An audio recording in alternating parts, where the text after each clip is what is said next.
Hello and welcome back to another thrilling stats warm-up video. All right, so let's take a look at what we've got here. Sketch a dot plot for a distribution that is skewed to the right. So this is basically testing two different vocabulary. One, do you know what a dot plot is? And two, do you know what it means to be skewed to the right? So dot plots are usually on number lines, and we just put dots over specific values to count how many instances of those values there are. And if something is skewed to the right, it means that its tail goes off to the right-hand side. So it might not be this exact, but it's going to be something like this where you've got a tail that's sort of going off to the right. And again, if you kind of like put it like a smooth line over this, you would see that it's sloping down to the right. Or the little example we did in the notes was that you would probably ski off to the right there. All right, so this would be a dot plot, and it is skewed to the right. Now, suppose you and your friends were hanging out talking about statistics. Now suppose that one of your friends suggests that you empty your pockets of coins and record the year marked on each coin. Two questions. One,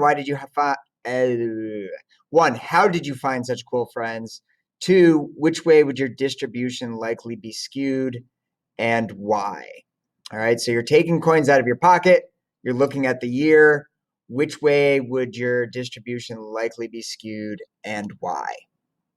All right, so the cool friends question, I don't know. It's just one of those things. Like you've either got cool friends or you don't. You either record years on your coins or you don't. As far as which way would the distribution likely to be skewed, for this one, it would likely be skewed to the left. All right, and the reason that it's likely going to be left skewed is you can have coins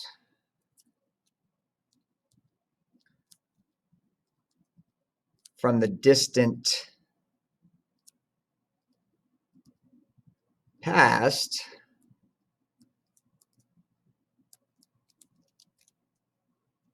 but you can't have coins from the future unless you have a DeLorean or some other form of time travel. But I'm pretty sure the DeLorean's the only way to travel through time. So you might have coins that are really old that are way down here on your dot plot. And then as you get closer to the current date, you're going to start getting more and more. But remember, the skew is the direction of the tail. So you can't have a tail off to the right because it's impossible to have coins in the future. But you could find some really old coins that would bring your tail way off to the left. All right, so this would be a left skew, is the more likely outcome. All right, below is a stem plot of the percent of residents aged 25 to 34 in each of 50 states. All right, the designer of this graph decided to split stems 0 to 4 and 5 to 9. Why do you think they made this choice? So basically, instead of having 11 all be a single stem, it was broken down so the top one is 0 to 4, the bottom one is 5 to 9. And then once you split, you continue splitting. So 12 is split, 13 is split, 14 is split, and so on and so forth. All right. So why do you think they made that choice? Probably because look how many observations are in 13. All right. There are so many observations in 13 that it would be one giant sort of entry in your stem and leaf plot, and you'd sort of lose the overall shape of the distribution. So by breaking it into two, it makes that 13 stem less dominant, and it gives us a better representation of the shape. So why do I think they made that choice? To better illustrate the shape because otherwise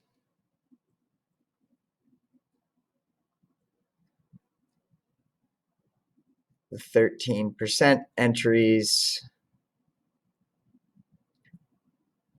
would dominate everything else.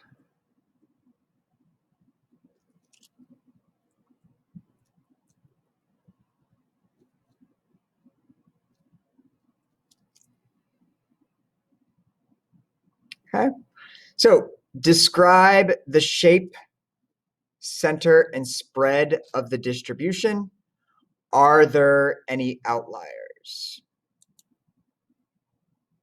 All right, so we've got the shape here. And again, sometimes it can help to just sort of like draw like a line sort of on top of that so you can see what's happening. But for the most part, the bulk of the distribution looks pretty symmetric. All right, we've got this one sort of peak here, and then we've got about as many observations to the left as we have to the right. So for the shape, I'm going to say symmetric. Now, for the center, when a distribution is symmetric, we generally use the mean. So what I've done here on my calculator is in stat edit, I've put in all of those results. And then I can go to stat calc, one variable results. I'm using list L1 because that's where I typed everything. And it tells me the mean is 13.17. So I'm going to report that as a mean of 13.17. All right, so that's a 13.17 there. For the spread, all right, right now we're just using range as our measurement of the spread. So the range would be 16.0 subtracted by 11.4, or put another way, 4.6%. All right, so that would be the range. Remember, the range is just a single number. All right, so we've got these right here. And then we should also comment on any outliers. And for right now, we don't have a test to determine whether something's an outlier. So I'm just going to say possibly 16.0%. All right. So that would be sort of the summary information on our distribution. All right, the shape is mostly symmetric, though it does have one potential outlier. The mean is 13.17, and I chose the mean because it was symmetric. If it had been skewed, I would have chose the median. And right now, we're just doing the range as our one measure of spread. So that's, again, the max minus the min for a value of 4.6%. All right, let's take a look at the back. It appears that El Nino and periodic warming of the Pacific Ocean west of South America affects monsoon rains in India. Here are the monsoon rains in millimeters for 23 strong El Nino years. Make two stem plots for this data, one where you split the stems and one without splitting the stems. Which does a better job of illustrating the distribution? Why? And both graphs truncate the final digit. All right, so remember, truncate basically means drop the final digit without rounding. All right, so we don't round, we just automatically drop it. All right, so this is nice because it does give you the data all in order. It's always helpful when you're doing one of these. So we've got 6, 7, 8, and 9 for our single stemmed graph here. All right, and the 6 would be, we've got a 0, a 2, 1, 2 5s, a 6, and a 9. And then when you do the next one, just try to make sure that you're spacing them out evenly. So 1, 1, 3, 4, 8, 8, 9, 9, 9. And then I get down to the 8s, and I've got a 0, a 1, a 3, 2 5s, 7, and a 9. And then on the 9, I just have this 1 5 here. All right, so that would be a single stemmed plot. And again, it's always a good idea to have some sort of key. So like 6-5 equals 650, so that people know exactly what your graph is showing. All right, try to make sure that looks like a bar as opposed to 615. But 6-5 equals 650, so that people don't think it's 60 or 6.0 or 6.2 or whatever. It's very important to have a key. Otherwise, your graph could be interpreted in many different ways. And then if we were going to split the stems, all right, I'll do that over here. So each one is going to get 2 entries. So 6, 6, 7, 7, 8, 8, 9, 9. All right. And unfortunately, I didn't space it out well there, but there they are. Each one has 2. The first one represents 0 to 4. The next one represents 5 to 9. All right. So this would be 0, 2. This one would be 5, 5, 6, 9. This one would be 1, 1, 3, 4, and then 8, 8, 9, 9, 9. This one would be 0, 1, 3, and then 5, 5, 7, 9, 5, 5, 7, 9. This one would be blank, and then there would be a 5 down here. All right, so this would be the split stem version. As far as which one does a better job, I would say in this case, they look pretty similar. You're kind of seeing that it's sort of all kind of bulked together. Yes, there's a little more in the 7s, but for the most part, you sort of got this flat top sort of distribution, which you see a little bit over here as well. So there's not a major difference in this one. So I don't know that you gain a lot one way or another splitting the stems. I would say that in this case, both are pretty similar. All right. Versus on the front, there was sort of this clear situation where 13 would have been way longer than everything else, and not really shown you what was happening. Here, it definitely makes sense to split. Here, you're not really getting much difference. You're not really getting a very different picture regardless of which one that you use. All right, if the average rainfall during the monsoon season is 850 millimeters, all right, what impact does El Nino seem to have? All right, so the average is 850. If we look on our chart, 850 would basically be these observations up, or if we're using this chart over here, from this spot up. So if a regular season is 850, what impact does El Nino seem to have? Right? El Nino seems to reduce the amount of rain that you get, because we can see the bulk of our distribution is below that average, and we only have a couple that are right at the average, and then only 3 that are even above that average. So El Nino seems to lower the amount of rain.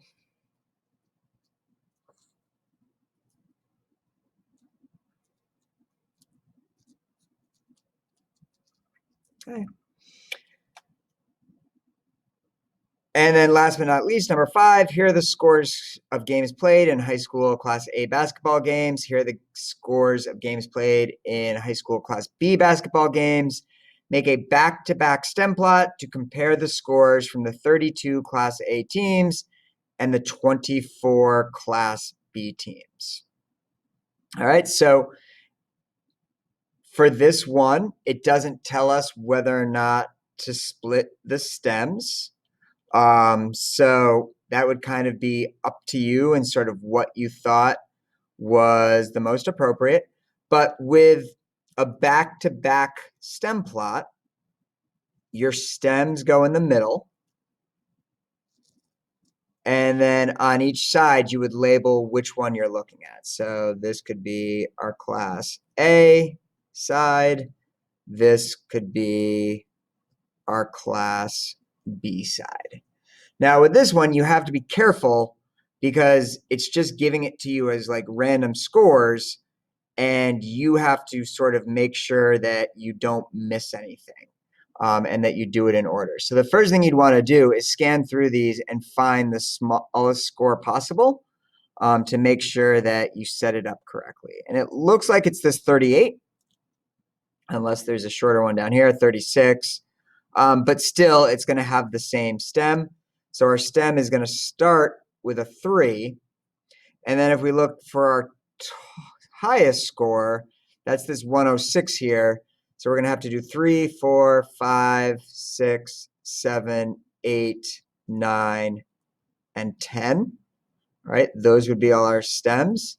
And again, the 10 is actually going to represent a score that's in the 100s.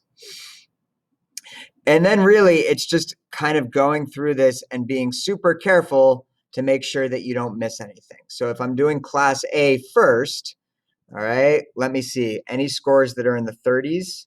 Well, I've got that 38.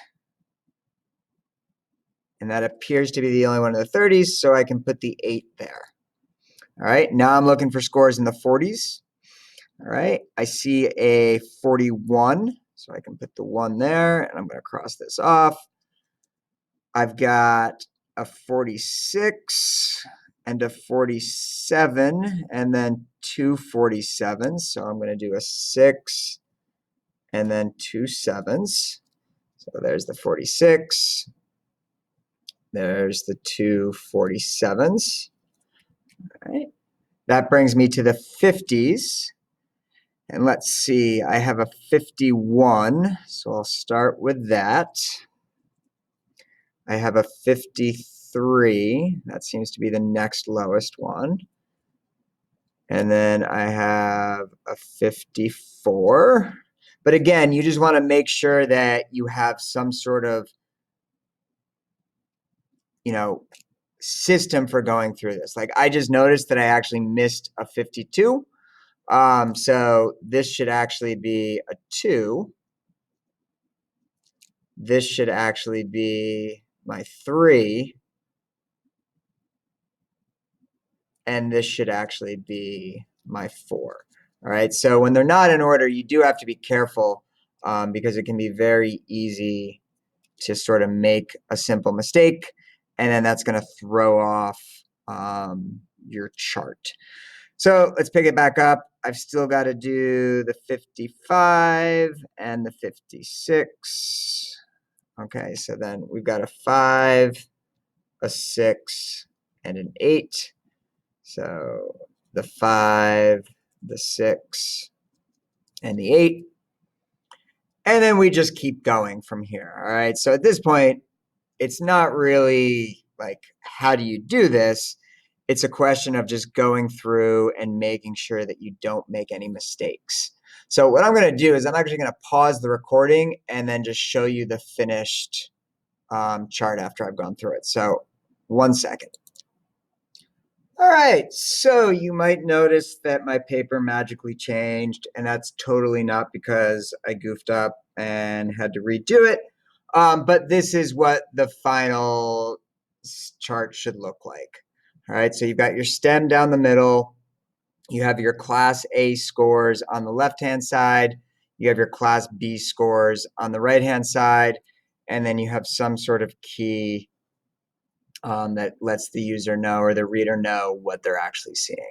And again, this is just a useful tool if you want to be able to compare two distributions sort of side by side and get one picture that encapsulates both of them at the same time. All right. So again, I hope this was helpful and have a great day. Bye.